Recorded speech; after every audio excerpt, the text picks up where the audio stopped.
Hey everyone, it's Ian from the Postal Hub podcast.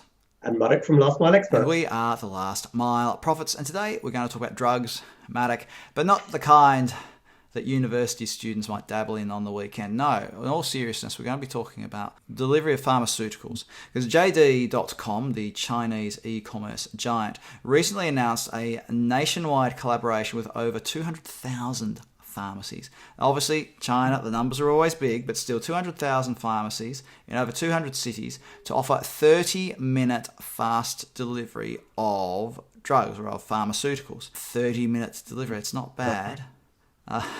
Is it, Marek?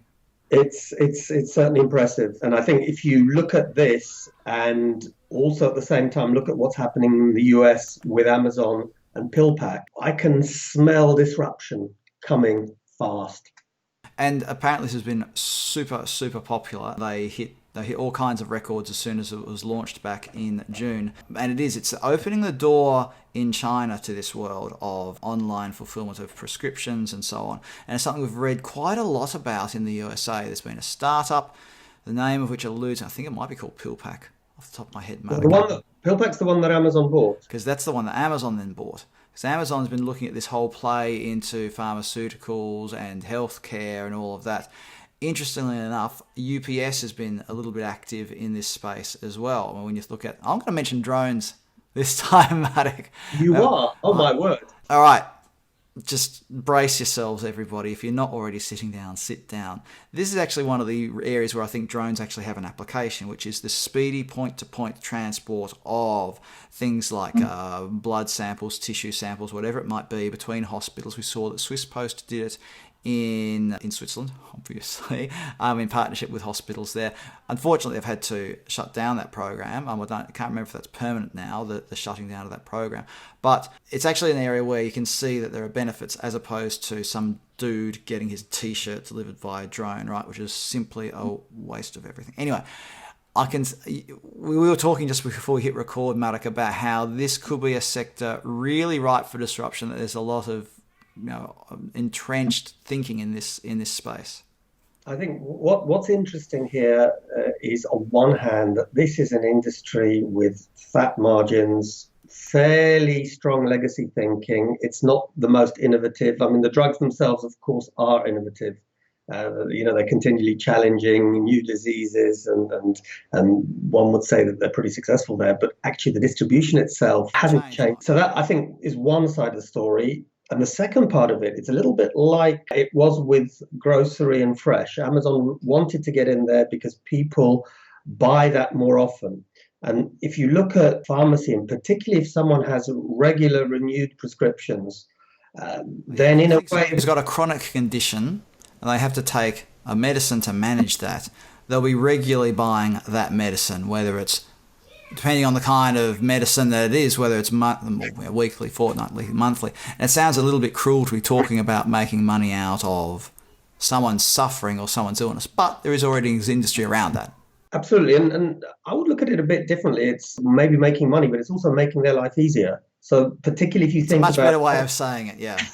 If you think about elderly people, if you have the PillPack device linked with Alexa, theoretically, I can imagine a scenario, I'm not sure if it's not already the case, whereby Alexa reminds you, hey, Marek, don't forget to take your tablet, it's 12 o'clock, which is a really good tool. It makes people's life easier, safer, because elderly people, and frankly, not so elderly people, I know, sometimes if I have medicine I need to take, I forget it. So I think that's really great. It's very convenient, but it also gives you a captive audience, which is what it's all about. So making this about the last mile is that it's a home delivery and it's a 30-minute delivery, which I think is extraordinary. But maybe it doesn't need to always be a 30-minute delivery if you're talking about these renewing prescriptions and things like that. Absolutely. I think that the 30-minute delivery is interesting and it's good for something that's happened suddenly. Because if you can't go to the doctor because of COVID and you need something urgently, then this is really great. And I think it's a use case matching the current environment. But where last mile is relevant is with this sort of product, actually you can't do it without last mile delivery, whether it is out of home or to door. So we're becoming the Or last via drone. mile, last mile people, or via drones. You never cease to surprise me. Oh, funny day. Yeah. So we're actually becoming a key element of any retail type activity, even in the pharma sector. And hey, guys, all the pharma people out there, you better start really waking up to this because the guys who are ready are going to be the winners. The guys who wake up too late are going to be the Polaroids, my favorite example of this world. Yeah, and there's also the feeding into this is that there is a generation coming through who basically expect home delivery of things. For them, their attitude towards shopping might be very different. And you mentioned earlier about the current COVID situation, and probably, I say probably, but the things we've had to do to cope with COVID, contactless delivery, different sorts of interactions in shops, reducing frivolous visits to the doctor, or things like that, those changes in behaviour will in some shape or form continue over the coming years. So we can't just write this off as a blip, as in COVID, the pandemic and everything. We can't write that off as a blip and something that won't have any lasting repercussions for all of that. The retail side of pharmacies, the delivery side of pharmacies, the fulfillment of prescriptions and the meeting a doctor and all those sorts of things will change, just as we've seen that happen in various other sectors. So we can't write it off, can we? Well, honestly, I can imagine, Ian, that they're going to be far more e-visits. So you have a visit online, and based upon the various symptoms you're displaying, a machine, maybe not a person, you maybe think it's a person, but it's not a person, is going to prescribe. And only when there is a question of doubt will it go to a physical encounter. And given COVID, that's probably one of the things. Then we've got the whole process of ordering. With repeat orders, I can imagine that Alexa or some other AI will do it for you. And then the delivery, the only thing I would challenge you on a wee bit is I agree that a lot of people are going to want it at home, but some people maybe will be happy to pick it up from a locker 50 meters away. I'm prepared to cede that point, but I will also say that it's not far removed from what's already happening in remote health in parts of Australia, where you'll have a remote visit with a doctor.